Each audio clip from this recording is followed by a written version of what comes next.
Hello and thank you so much for tuning in today to the iNaturalBody channel. It's Sonia coming to you again with another tips and tricks video and just some pointers. If you are interested in learning more about colorants and essential oils or fragrance oils, stay tuned. The next video is for you. So when I'm coloring my soaps, sometimes I might want to have a natural soap, especially if I'm using lots of natural ingredients. For example, if I'm trying to stay closer to like a vegan product, then I'm definitely going to want to use more natural colorant. Not only can you dry certain vegetables out, you can also use spices and herbs. I will say this book about soap crafting gives a whole lot of information about natural colors that you can use when coloring your soaps.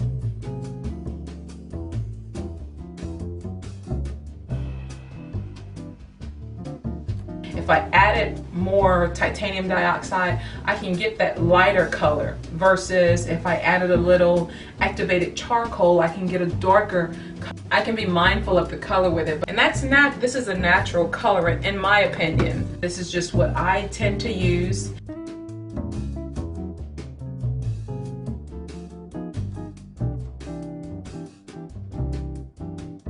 Olive oil tends to lend to like a slight greenish color, so curry powder. This also can lend to a nice light greenish tint color. If you wanted to try that, you could. Paprika, this is another earthy color, very earth tonish color, more of like a reddish brown. Nurture Soap Supply, Brambleberry, you can name them. You can even get them off Amazon. They will have colorants as well, liquid form, powder form. So you just have to do your homework a little bit and see exactly which route you want to go when you're first starting off in the soap making business. Do you want a more natural bar of soap? Do you want a soap that lends to more creativity? I have a container here, but all of these colorants deal with bath bombs. Mica powders, Nurture Supply, mica powders, mica powder. And micas you can get in so many colors. Every color on the rainbow. Hollywood pink, this is what that looks like. Oh yeah, another color. Believe it or not, cocoa. Sometimes when you use a certain oil or fragrance oil in your soap, it will discolor the soap because of the vanilla content, possibly cause the oil to discolor all of the fatty acids that you're using in your soap creations. This color tends to be a brown color. Well, if you're making something like an espresso soap, then by all means use a little cocoa powder. Use the cocoa powder to make sure that that brown is consistent throughout the entire batch of soap. And so this way you can make an espresso soap, a coffee soap, or a gingerbread soap. I mean, you can come up with a myriad of creations when you're doing something like that. I tend to keep my soap colorants in little compartments. Now, let's talk about fragrancing your soap. So you have something like essential oils. When I'm using anything that's a herbal base, I tend to complete a natural base soap by using an essential oil, because I'm lending to that whole natural base soap. So it will be a vegan base soap with the natural colorants, with the essential oils. Why is that? Because essential oils ideally come from plants that are found in nature that have been compressed to release the oils.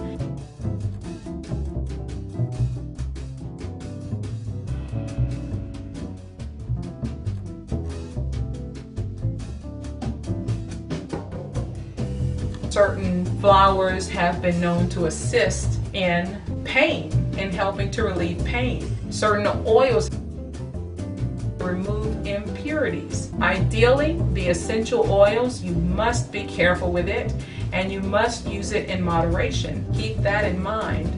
Definitely not a bad idea to list these oils. So if you have a high content of lavender, you want to put that on the soap because that's a natural essential oil, but you don't know who might have this allergy. Labels. What else about essential oils? Try to stick to the ones that are more common. Like I know lavender, rose oil, lemon, the citruses, those are definitely like common. Still check to make sure that these oils are safe, and then communicate that to your client. When you're using something like fragrance oils, you want to make sure that they are skin safe oils. Brambleberry, these companies, they have done the research. Nature's Garden, they've done the research already, and they know exactly how much oils per pound should be used. When you order from Brambleberry, they are so awesome to include a free sample. So when I get a bottle that's this size, it's a little less than an ounce on this one particularly, but ideally this bottle, I will use this in 1 pound of soap. Now Brambleberry also sells, you just have to tell them what you're looking for. They also have a fragrance oil calculator on the website. When you're starting the adventure, for example, I ordered a 7-ounce container of this white tea and ginger. Be very careful when using essential oils. Fragrance oils, they're strong, they're intense, and they will last a long time in the soap. The essential oils, these are natural, so they tend to fade unless you use a good bit of it. But then the caveat is you don't want to use too much because you can hurt someone. So I think that's the main thing. Do your due diligence, research the oil that you want to use, if it's essential oil versus a fragrance oil. Always read the manufacturer's recommendations on any oil that you use. Have fun, alright? So thanks for watching today. I hope the video was beneficial to you, and have a good day. Bye-bye.